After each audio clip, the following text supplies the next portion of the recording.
BJP के साथ गठबंधन को लेकर अंतिम दौर की जो बातचीत चल रही है उस पर आरएलडी विधायक राजपाल बालियान से खास बातचीत की जी मीडिया संवाददाता ने। सुनिए।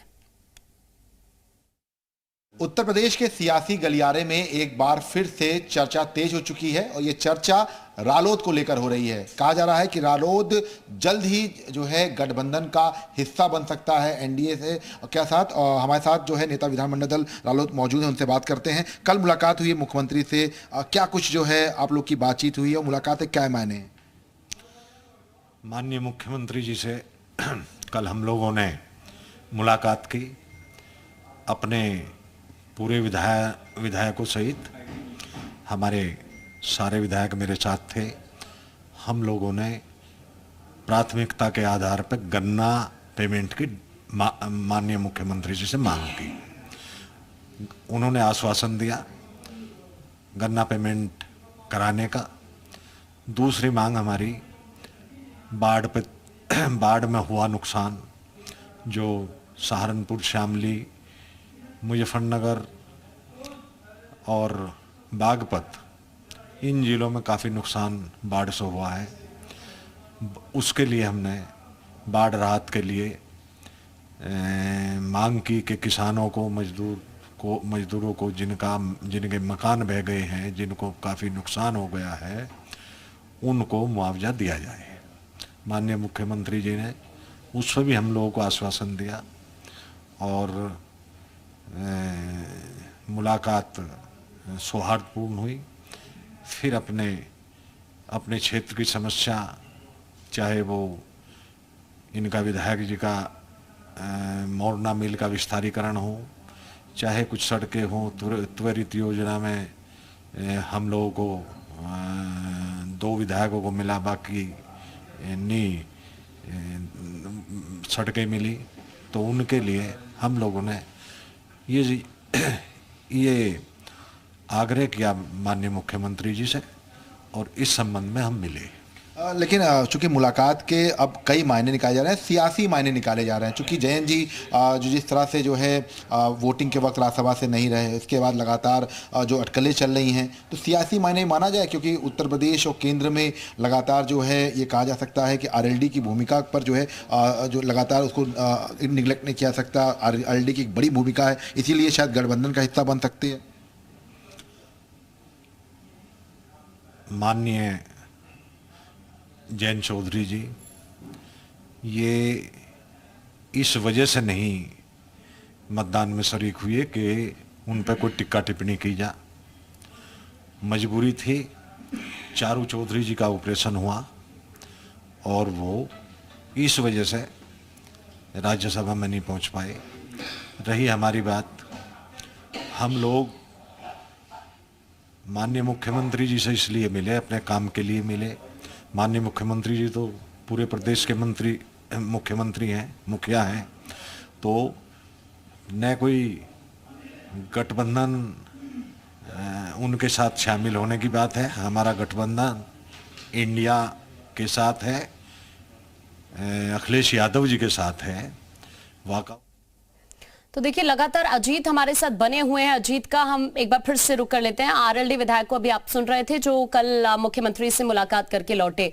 लेकिन अजीत, एक बहुत बड़ा झटका अखिलेश यादव के लिए भी है। पहले ओपी राजभर का अलग हो जाना, दारा सिंह चौहान को लेकर इस तरह की खबरें, और अब जयंत चौधरी को लेकर इस तरह की खबरें सामने आना।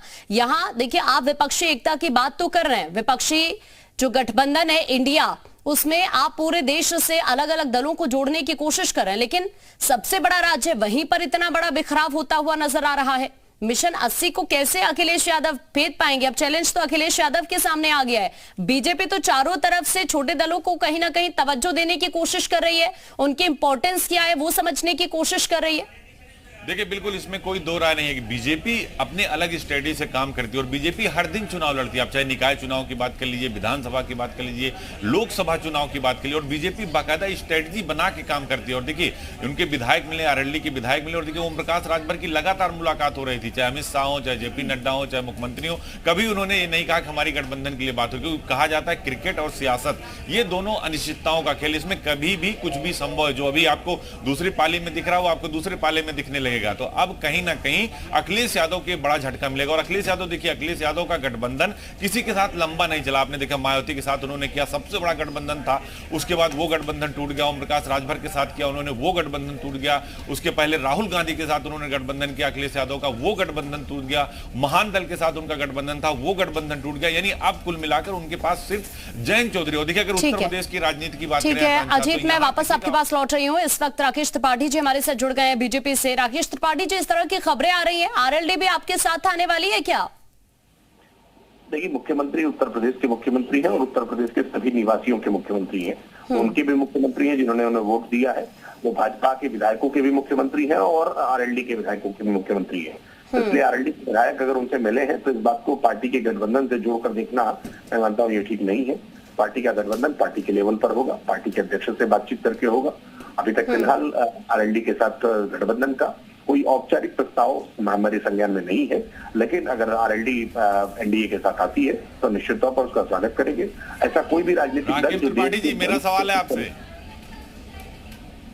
जी, मैं अजीत सिंह बोल रहा हूं सर। सवाल यह है हमारा कि 12 सीटों पर समाजवादी पार्टी पर अखिलेश यादव पर दबाव बनाया जा रहा है पश्चिमी उत्तर प्रदेश में आरएलडी की तरफ से। क्या ये दबाव बनाने की पॉलिटिक्स, और ये कहा जा रहा है कि जयंत चौधरी, अखिलेश का गठबंधन किसी के साथ नहीं चला, तो जयंत चौधरी को लेकर बीजेपी काफी एक्टिव नजर आ रही, क्योंकि पश्चिमी उत्तर प्रदेश में जो जाट वोट बैंक है उसको लेकर कहीं ना कहीं बीजेपी इस बात को बखूबी समझती है। जयंत चौधरी अगर आ जाएंगे तो बीजेपी और मजबूत हो जाएगी और अखिलेश यादव कमजोर हो जाएंगे। तो क्या आपको लगता है कि अखिलेश यादव का गठबंधन किसी के साथ नहीं चला तो अब जयंत चौधरी भी आपके पाले में आने वाले हैं?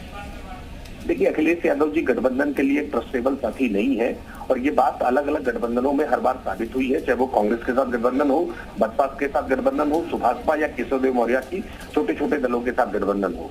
तो जयंत चौधरी जी भी लंबे समय तक साथ रहेंगे, इस बात पर पहले ही आशंकाएं व्यक्त की जाती रही है और यही एक दिन सच होगा कि गठबंधन उनका टूट जाएगा। जयंत चौधरी के साथ वो गठबंधन में नहीं रह सकते हैं। जहां तक भारतीय जनता पार्टी की बात है, भारतीय जनता पार्टी गठबंधन के लिए एक विश्वसनीय साथी है। हम लंबे समय से गठबंधन को साथ लेकर चल रहे हैं, विशेषकर उत्तर प्रदेश में अगर देखें तो अपना दल हमारा एक लंबे समय से साथी है। निषाद पार्टी आज हमारे साथ में है और अब सुभाषपा भी हमारे साथ में है। तो भारतीय जनता पार्टी एक विश्वसनीय गठबंधन है। बाकी भारतीय जनता पार्टी किसी जाति, समाज या क्षेत्र की पॉलिटिक्स नहीं करती है।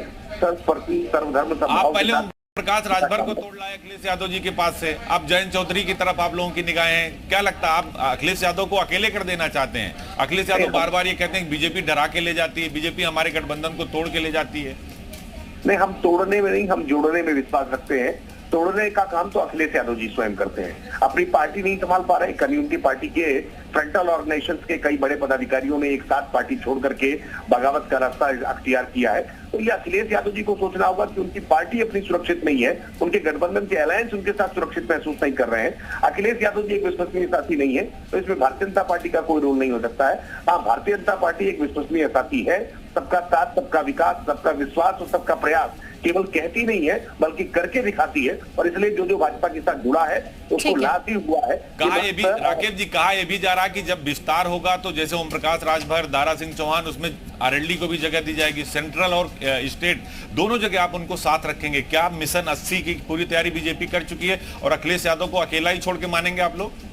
देखिए, विस्तार होगा, कब होगा, किस रूप में होगा, ये राजनीतिक आकलन पत्रकार बखूबी कर सकते हैं, लेकिन हम इतनी बात कह सकते हैं कि उत्तर प्रदेश में एक सशक्त और मजबूत सरकार चल रही है और केंद्र में सशक्त और मजबूत सरकार नरेंद्र मोदी जी के नेतृत्व में तीसरी बार बने, इसके लिए 80 सीटों पर। ठीक है, समय का अभाव है राकेश जी, आपको रुकना पड़ रहा है। बहुत शुक्रिया आपका हमारे साथ जुड़ने के लिए और अजीत आपका भी बहुत शुक्रिया जानकारी साझा करने के लिए। और